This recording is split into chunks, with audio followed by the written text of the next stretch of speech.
Alhamdulillah. Silakan Ustaz. Oh, terima kasih. Alhamdulillah kita dah selesai dah. Kita 3 malam yang terakhir. Malam ni adalah kita pun dah dekat dengan Ramadan. Lalu daripada buku 25 Hidup Luar Biasa, saya sampai hari ni pada bab yang menceritakan perkara yang boleh mengubah manusia daripada luar. Sebelum ni kita banyak daripada dalam, perkara itu memberi kesan. Lalu In and out sebelum ni. in and out, betul. Dan inilah yang dalam buku Dok cerita sebagai the power of suasana. Lalu the power of suasana pun Nabi pernah ajar. Itulah Nabi cerita, sebab Nabi pun sebenarnya suka bercerita. Suasana. Balik kan punya? Betul. So, power of suasana pula. Suasana, betul. Kalau ada bahasa Inggeris, environment. Environment, betul. Ataupun environment, situational. Betul. So, lalu Nabi pernah cerita dalam hadis riwayat yang ada dalam Riyadhus Salihin, bahawa saya ringkaskan cerita tu, ada seorang yang mana dia pernah bunuh 99 orang. Manusia kalau dibunuh seorang pun hati dia dah keras. Kalau dibunuh seorang, ini orang ni dah bunuh 99 orang. Kemudian bila dia bertanya dengan orang yang salah, orang tu bagi jawapan yang salah, dibunuh orang tersebut jadi 100 orang. Kemudian bila dah 100 orang dia bunuh, dia pun bertanya dengan orang yang betul, seorang yang ada ilmu. Dan orang tu pun berkata, kalaulah kau nak bertaubat, siapa yang boleh menjadi penghalang? Tapi kalau kau nak bertaubat, engkau kena tukar suasana. Pindah ke tempat yang lain. Di tempat orang yang mana ingat Allah, ya'budun Allah. Kerana tempat yang kau berada sekarang tak membantu. Fa innaha ardusu. Logistik. Logistik dia yang ada dalam dan di situlah dia pindah. Akibat daripada niat dia itu, belum sempat dia sampai bila dia meninggal dunia, bila datang malaikat azab dan rahmat bergaduh, maksudnya dia ni sama ada syurga ataupun neraka, Allah tetapkan dia ahli syurga. Tapi poin ringkasan cerita itu adalah pentingnya suasana. Sampaikan orang dah bunuh 100 orang, apabila dia nak bertaubat, maka hati dia akan menjadi elok. Dan kat situlah yang mana Masya Allah, antara rasanya orang yang mula-mula sekali membina circle. Kalau bahasa yang Dr. selalu sebut adalah circle. Pentingnya circle, pentingnya suasana. Lalu sebab itulah antara suasana yang banyak mengubah manusia yang dalam buku yang sebab hari ni saya buat rakaman video 5 minit. Setiap hari saya baca. Kalaulah tak bermula dengan diri saya, maka saya tak habis nak baca. Lalu setiap hari saya rakam video 5 minit, sharekan. Betul Dok. Jadi bila suasana yang paling besar adalah sahabat. Siapa sahabat kita? Dan zaman kita sahabat bukan yang fizikal. Di Facebook, Instagram, post siapa yang kita baca, yang kita follow, yang kita like. Sebenarnya suasana dan sahabat itulah yang menentukan diri kita siapa, sampai Nabi tekankan al-mar'u ala dini khalilih, manusia itu agama dia adalah berdasarkan sahabat siapa kawan dia. Betul. Sebab itu Nabi bagi amaran falyanzur ahadukum ila man yukhalil, hendaklah setiap daripada kamu tengok dengan siapa dia berkawan. Itu yang menentukan diri. Sebagaimana saya tak pasti dia hadis atau tidak, tapi saya pasti saya baca tu mungkin kata-kata daripada Sayyidina Ali radhiyallahu anhu yang menyebut tentang kalau orang tu berkawan dengan orang yang jual minyak wangi, itu hadis. Betul. Jadi kalau itu hadis, saya tak berani sebut hadis kalau saya tak pasti. Kalau itu ada hadis, orang tu kalau berkawan dengan orang yang jual minyak wangi, dia akan jadi wangi. Allahu Akbar, betul Dok. Walaupun dia tak dapat minyak wangi tu, dia akan tercalik juga kewangiannya tu. Jadi sebenarnya macam mana saya nak explain?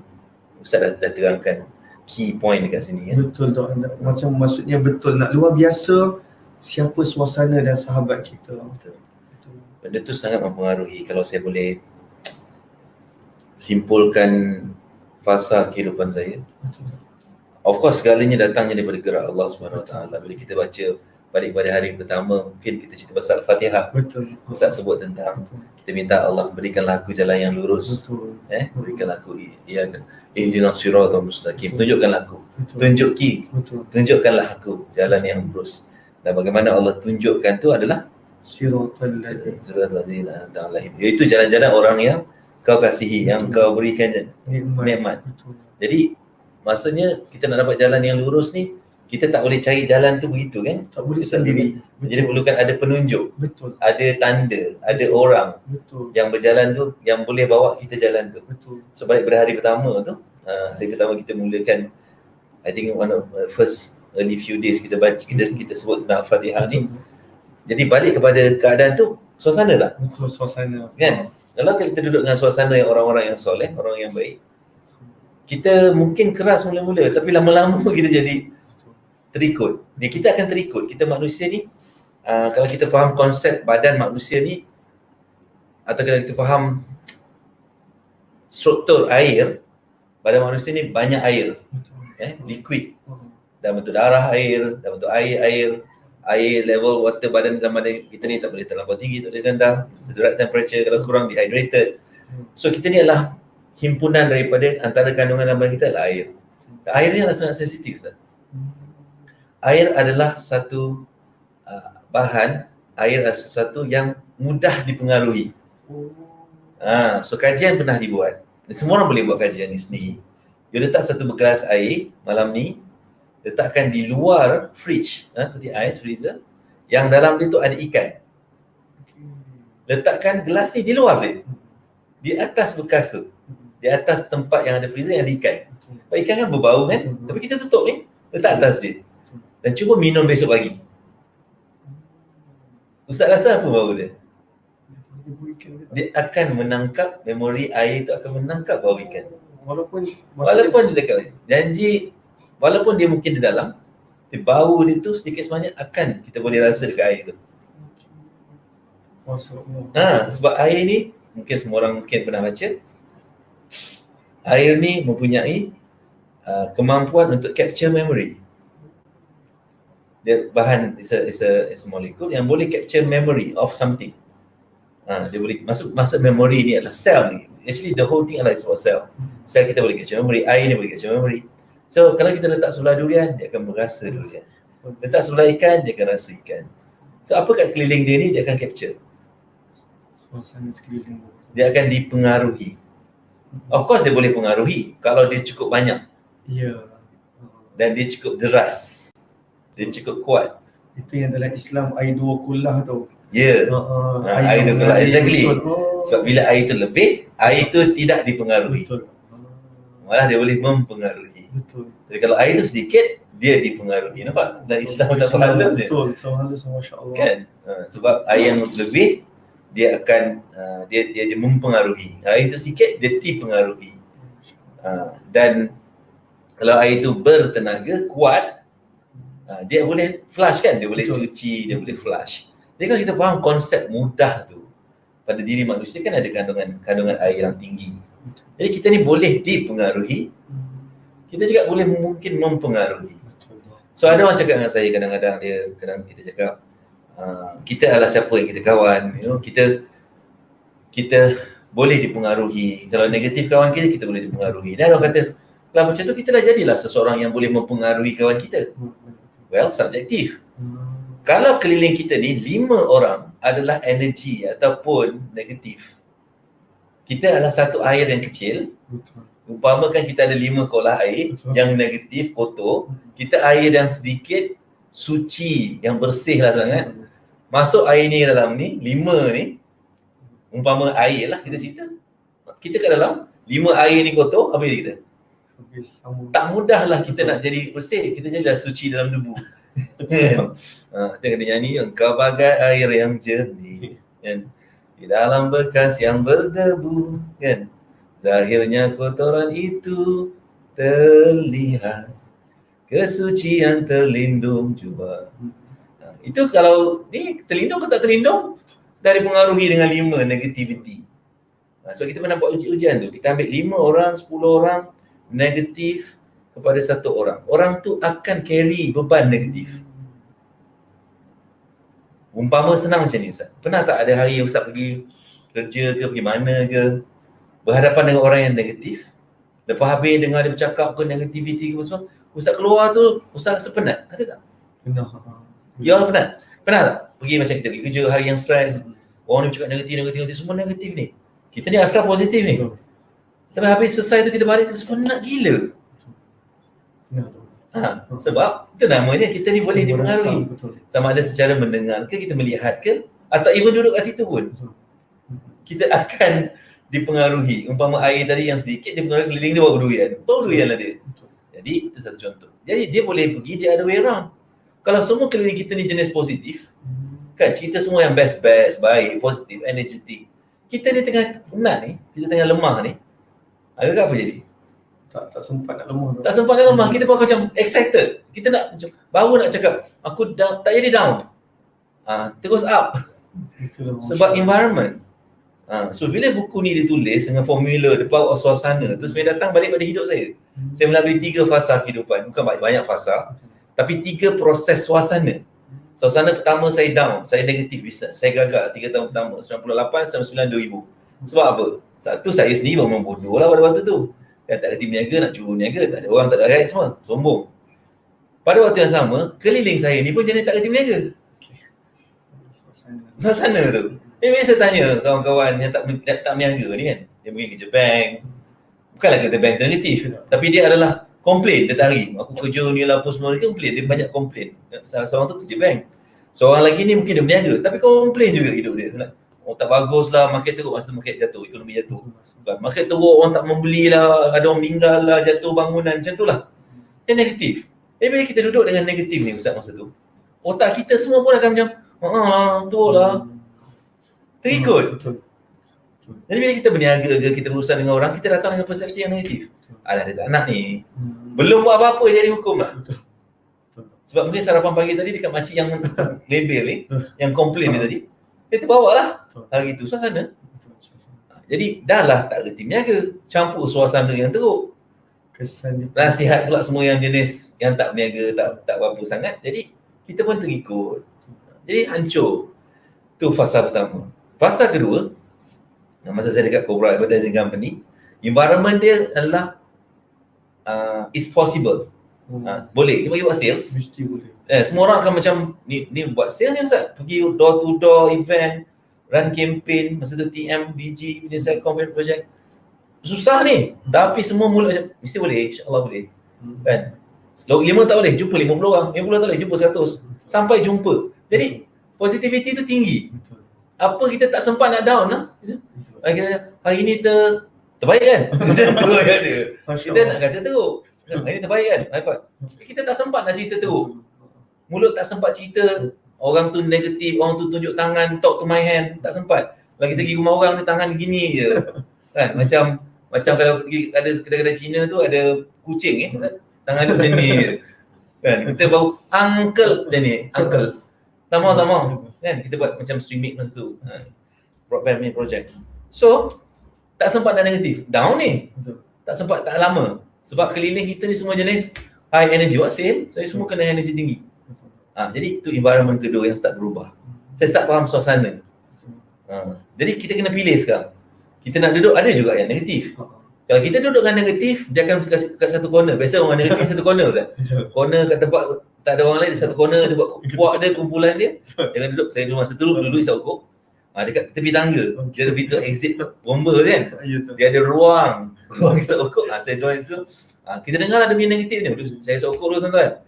Saya berhenti. 2008 saya stop sampai sekarang. So kat situ ruang lepak negatif. Sambil isap rokok, teruk lah ini kan semua ni, teruk lah ni, semua negatif. Tak lah isap rokok tu dah negatif. Campur dengan suasana yang negatif sama air. Tapi itu pilihan siapa sekarang? Kita punya pilihan lah duduk kat situ. Kan? Nak join that negativity. Suasana tu. So siapa yang ada awareness, walaupun dia down, dia akan pilih group yang, tapi tak senang sebab bila duduk dengan positif, kita ni hari tu tak jadi, tak berjaya ataupun tak apa naik sangat, tak apa nak up lah hari tu. Negatif ni. Bila kita duduk dengan yang successful, kita ada rasa rendah diri Ustaz. Inferior. Ni cerita dia buat bagus, ni buat bagus semua. Kita nak cerita kau macam mana? Kan kita nak cakap tak bagus. Kan? Jadi kita rasa rendah diri. Kita tak nak banyak cakap, kita down, kita rasa kita tak terbaik. Padahal kalau kita join dan kita tanya, contoh dia bagus. Macam mana kau buat macam kau buat lah. Kita akan berubah tak? Berubah sangat. Sebab suasana tu kan. Tapi kalau kita bawa inferior punya perasaan, macam mana? Yang semua bagus, aku tak. Itu yang negatif akan pergi kat mana yang grup negatif. Dia akan magnet. berkumpul dengan negatif. Betul. Ha. Jadi sama juga dalam bidang agama ke. Itu juga konsep air. Air dan minyak. Cuba kita titiskan minyak dekat atas air. Titis jauhan. Kita biarkan dia. Rasa apa jadi lepas sejam atau 2 jam? Pergi test. Tak boleh. Pergi try Ustaz. Ambil minyak, titis kat atas air, bekas air, titis jarak-jarakkan dia. Ustaz bagi dia beberapa jam. Ustaz tengok. Semua air ni akan kumpul tanpa ada orang gerakkan dia. Maksudnya apa? Yang sekufu akan duduk dengan sekufu. Yang jenis ni akan duduk dengan jenis ni. Yang negatif akan duduk dengan negatif. Tertarik. Yang positif akan tertarik dengan yang positif. Like attract likes namanya. Kan? Yang suka benda-benda yang baik-baik ni akan duduk menghadap. Betul. Yang tak suka dia tengok kejap, oh tak bagus ni, terbakar. Lepas tu dia pula. Contoh. Al-Quran suruh gitu kan dalam surah An-Nur. Oh ya. Al-khabithatul khabithin. Yang apa?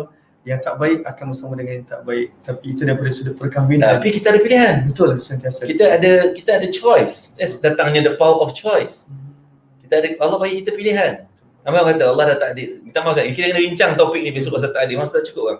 Topik takdir ni. Ramai orang cakap, alah dah takdir aku hidup macam ni. Dah takdir aku punya miskin. Dah takdir, Allah dah takdirkan dah. Tapi macam mana dia tahu? Benar ke Ustaz? Dia pun tak tahu takdir Allah. Exactly. Saya selalu question bila orang cakap macam tu. Saya selalu kalau dia depan saya tampar dia. Kenapa tampar? Dah tertulis takdir aku tampar kau hari ni. Dia tak boleh marah. Betul. Mana kau tahu? Sama juga soalan saya tanya balik. Mana kau tahu takdir kau ni papa gerhana dan miskin?